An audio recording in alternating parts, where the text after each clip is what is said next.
Welcome to Insights as a Service, the podcast that aims to help MSPs get ahead. And this week, we're doing that by having a chat. Nick Phillips, good to see you again. It's been at least 2 hours since we chatted. Yeah, can't get away from you. COVID can't keep us apart. Not during work hours. Look, I want to start off today by just talking about I got a message over the weekend where someone said, I've never seen LinkedIn used as a status page before. And I followed the link, and an ISP that won't be named because we're not here to name and shame, but I just think it's a really interesting lesson off the back of this.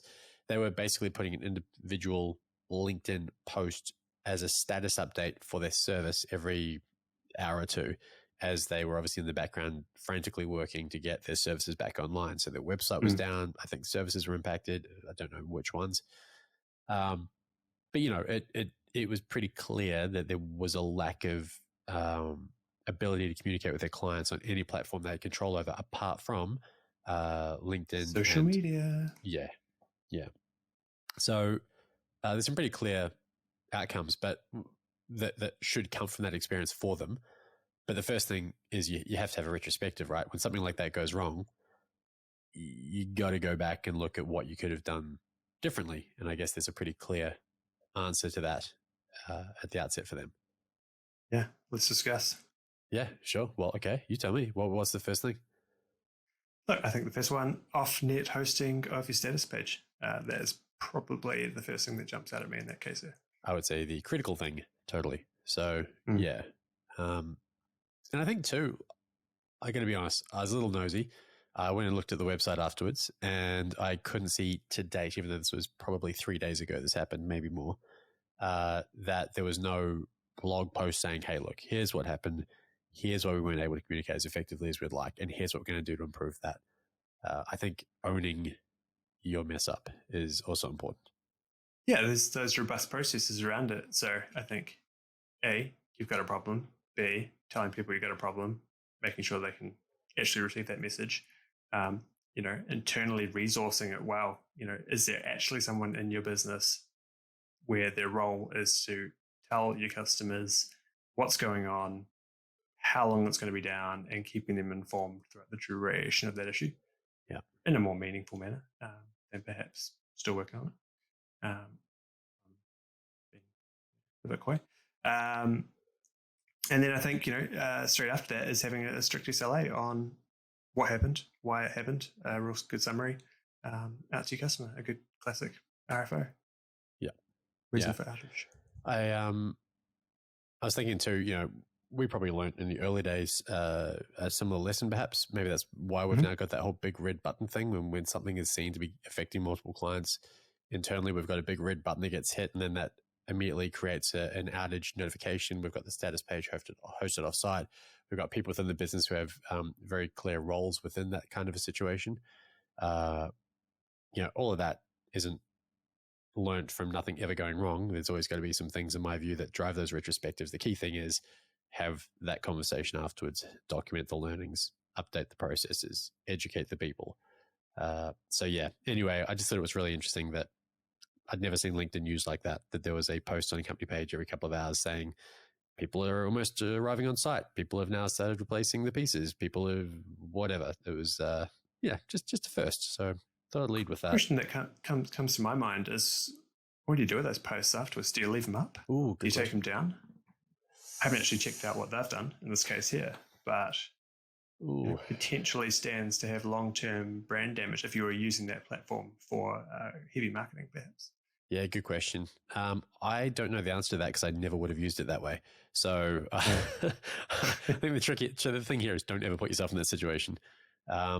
Ideally, though, because when it comes to social media generally, I was having a conversation to Lars and our marketing team about this a while ago. When you have a post and say like a blog post, and 6 months later the content on that post is no longer accurate, do you delete the post? In my view, no. It's a date stamped sort of moment in time.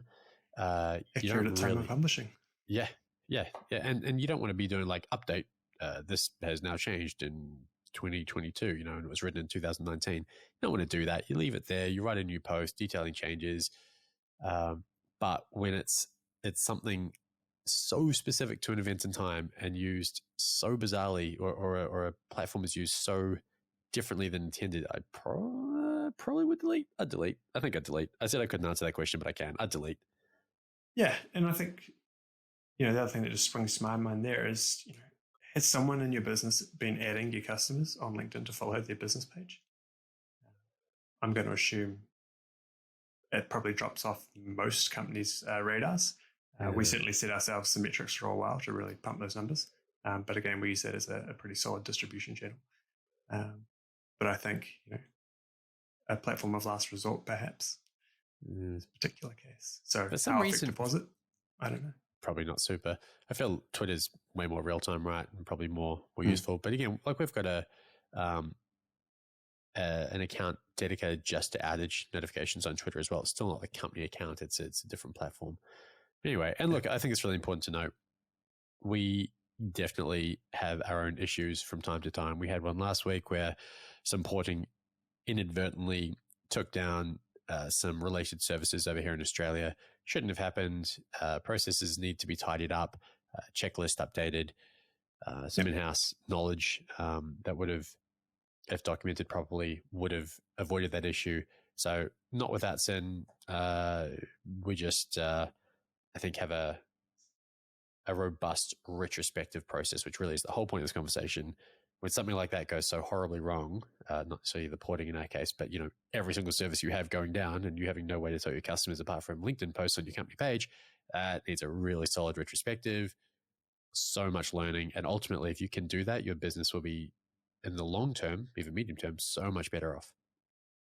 So what are your top three, I guess, things as a business owner or key account manager you could do to better protect your business in that situation?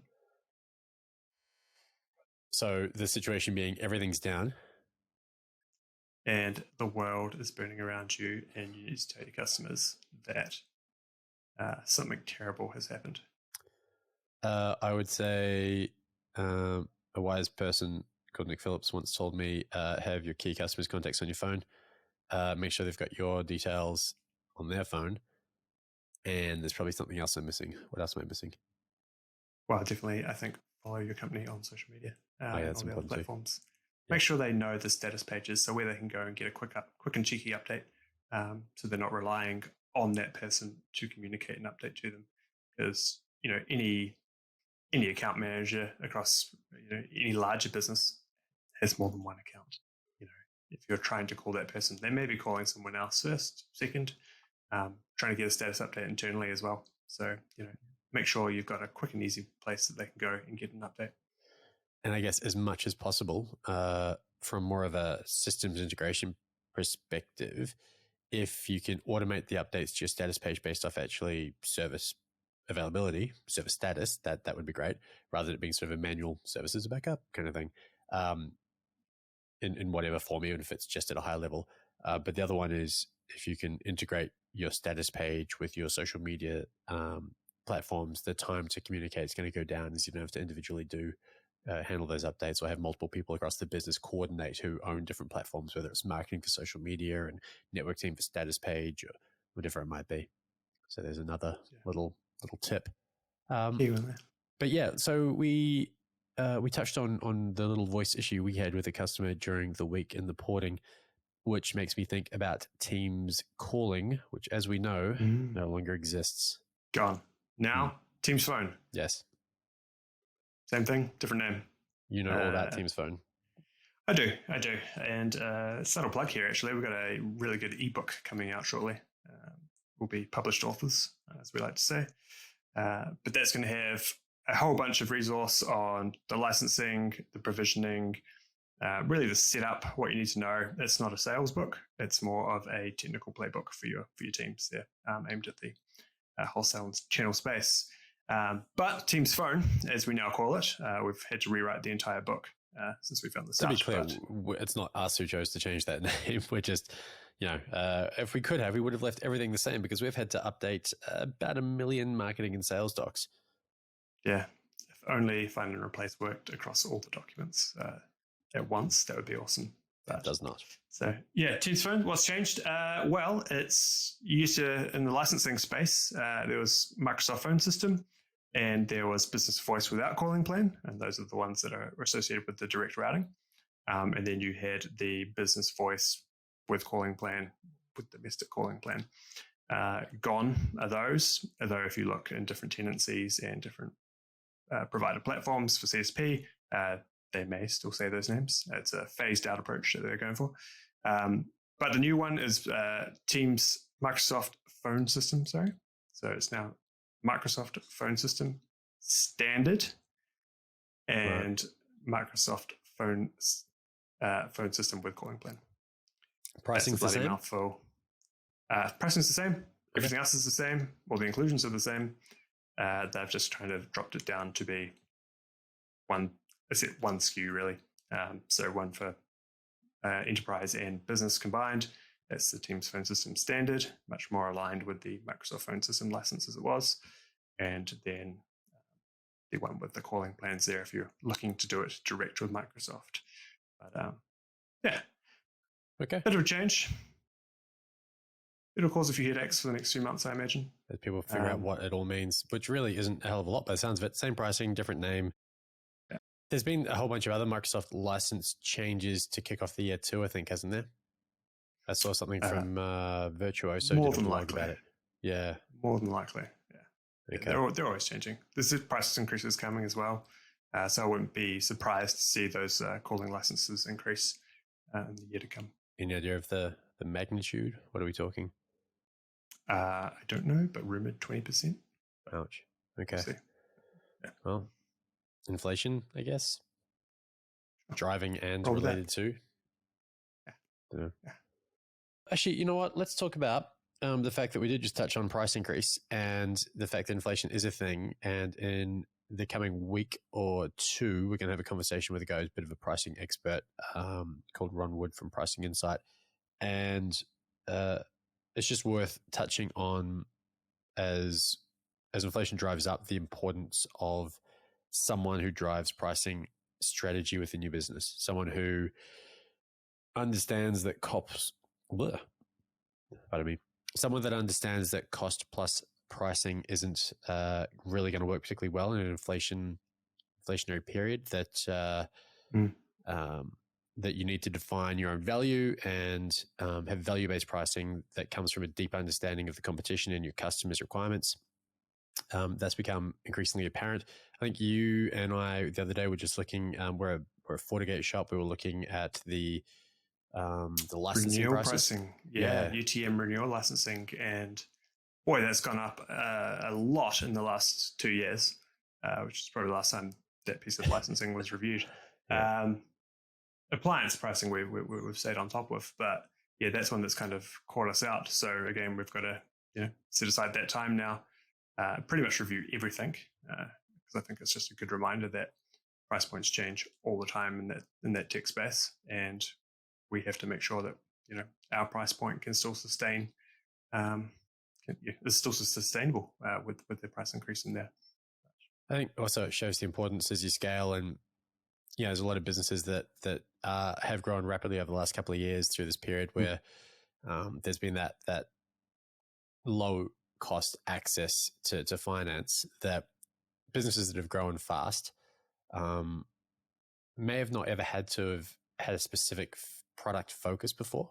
Someone who really owns that whole how are we tracking it, how are we pricing it, what's our access to stock in the medium term if required, because everyone knows that it's not easy to get hold of stock necessarily nowadays.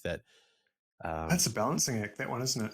Because we were talking to an MSP the other day, and they were after a particular set of Meraki appliances, and lead time was like 280 days on those.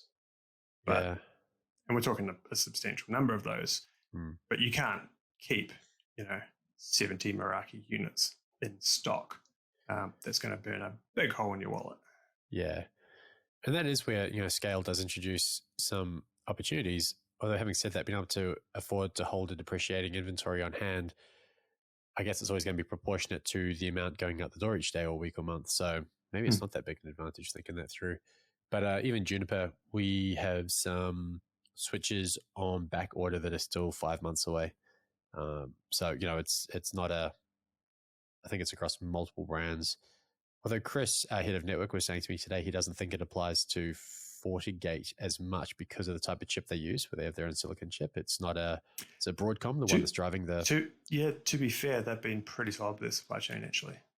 Not a plug for FortiGate, but they've been rock solid in terms of us getting appliances throughout the last 12, 18 months. Yeah.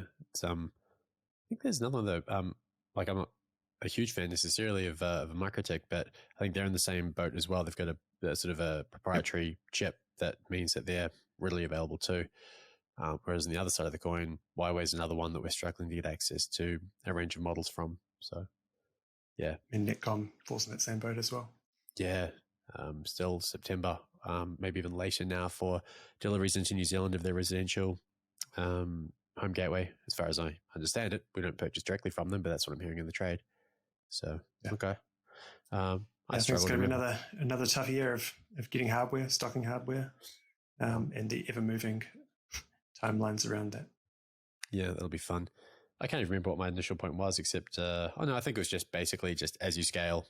The other part of the product that someone really needs to own is the training for both people inside the company, how to provision it, how to deploy it, how to support it, but also for the customers, how do they get the most out of the things that you're supplying them. So I know for us, as we keep scaling, that's becoming a bigger focus. I guess because it's a problem related to scale, it's a good problem to have, but a problem nevertheless. The other one there that's often overlooked as well is ensure people are really well versed with the RMA process for returning faulty appliances. When if you're doing a big order that's very time sensitive, and you're not carrying a huge amount of stock, one appliance you might be able to get out the door, but if you have two that are faulty, you're going to want to get that swapped out pretty quickly. In today's time, make sure you've got a solid strategy around that. Very cool. Talking about all of these suppliers as well, I had a conversation with someone this week from a sales perspective who was trying to tell me or explaining to me that the concept of having to register deals was of interest to her. She felt that was something we should be looking at as a company, where our MSP partners have to register deals with us to secure a sort of advantageous pricing. And my take on that is I hate them. I do not like registering deals. I feel like it slows down the process. It creates sort of a have and have nots. Have you been in a role before where you, because you used to have, you were in an MSP or a couple of MSPs. Did you used to have to register a bunch of deals? Yeah. You didn't have to, obviously. You could kind of do it, but if you wanted to get that discount, it was advantageous to do. But it's such another layer in what is considered, I guess, a under-resourced and time-poor market. Coming in here to register a deal when you're already potentially dealing with someone in sales regarding it. It's just more bureaucracy. It slows down the process and doesn't necessarily add more value. I mean, we specifically, have a lot of partners out there that do go after the same opportunities. And if we're presenting, the same or very similar price points to them, then it comes down to their merit for winning it. And it's usually one on a wider solution, not a UFB tail. I think if you want to provide volume-based discounts, that's kind of a different scenario. If you have a partner tiered program where success, provides benefits, okay, I get that. But otherwise, it should be an even playing field, time after time. And as you alluded to there, I just think that gives the partners in question the ability to win deals based off their unique value proposition. Yeah, I mean, you could call the argument of call it your seventh largest customer missed out on registering the deal because Joe's IT, who's a one-man band, managed to get wind of it and snaked it in there and got it locked in, and they had an advantageous discount on there. You're just going to piss off that customer. And your seventh largest customer, it's probably a fairly good chunk of change in your monthly revenue. So, got to play all elements of the strategy there to keep the customer experience on point. Yep, no, that's fair. What else have you had going on? What else do you want to talk about? Oh, what else has been going on? This ebook is taking a lot longer than I thought. I think that's really interesting though. Like it is hard to create. So we've been talking a lot from a marketing perspective about the need to drive that top of funnel. So someone thinks about buying telco services off a partner focused ISP, we want them to think of us. So it means you've got to create that brand awareness, basically, demand gen. But that means creating a lot of quality content that people want to consume, so that when they think about quality providers, they think about you. It's not click to buy, it's click to learn more. But then you got to create that stuff, and that's really hard. Yeah, and it's not something you can outsource easily. Yeah. If it's a ebook on, I don't know, marketing 101, you could probably get someone to write some pretty generic content around it. But if you're really trying to add more insights and how it's applicable to your platform and systems, then you got to write it yourself. And with that comes really unique value, I find, but also time commitment. Yeah.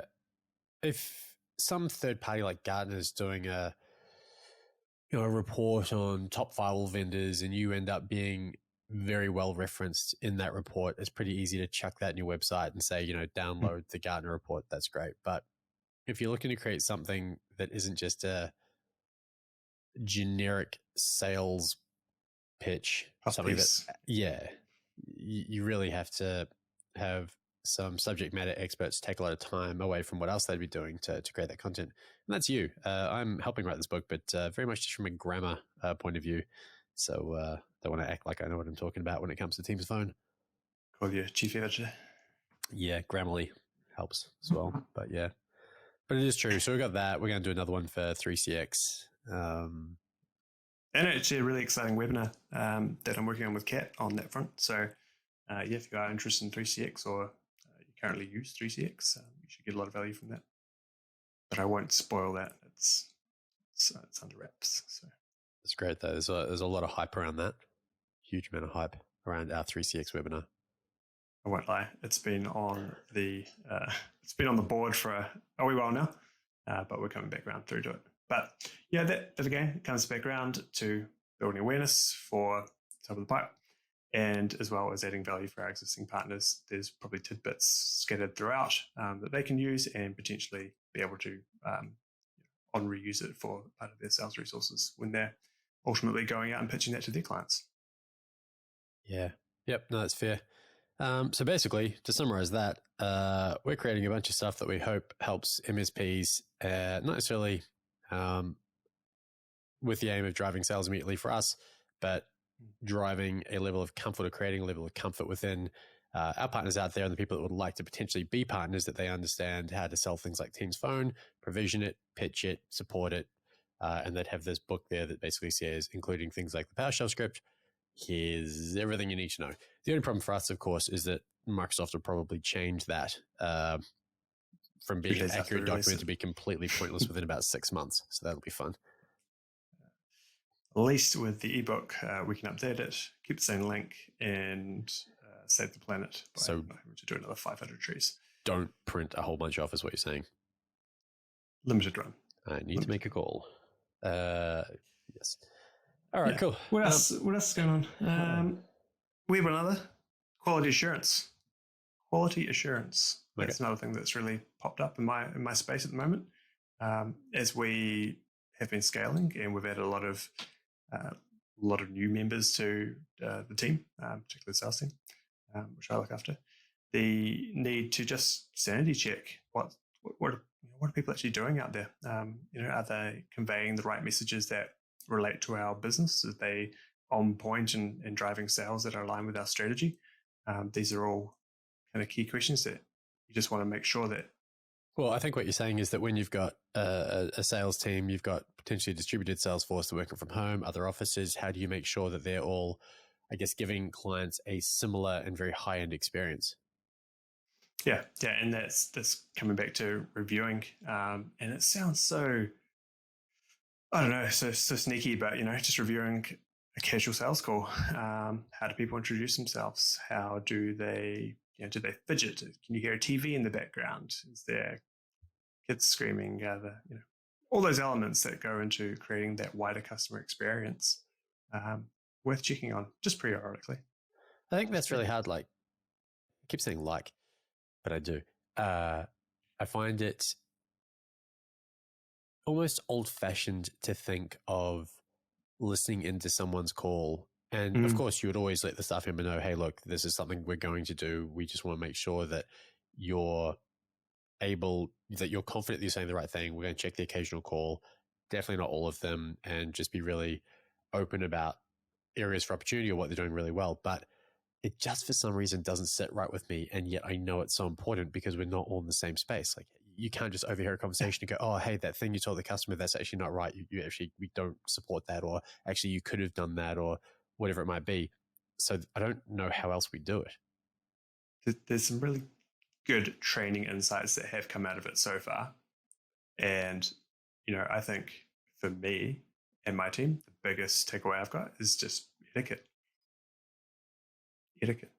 Yeah, I think so. Just based on what I've seen, it's only been snippets, it really is kind of almost down to training of the platforms they've got access to. So the PBX or the unified comms platform, it's like, well, how do you actually use that in a way that drives the best outcome? So, I mean, attended transfer is obvious, but, when's the right time to put someone on hold? How long is too long? When you do an attended transfer, what information should you make sure you have before you do that? Just those kind of things that make life easier for everyone involved.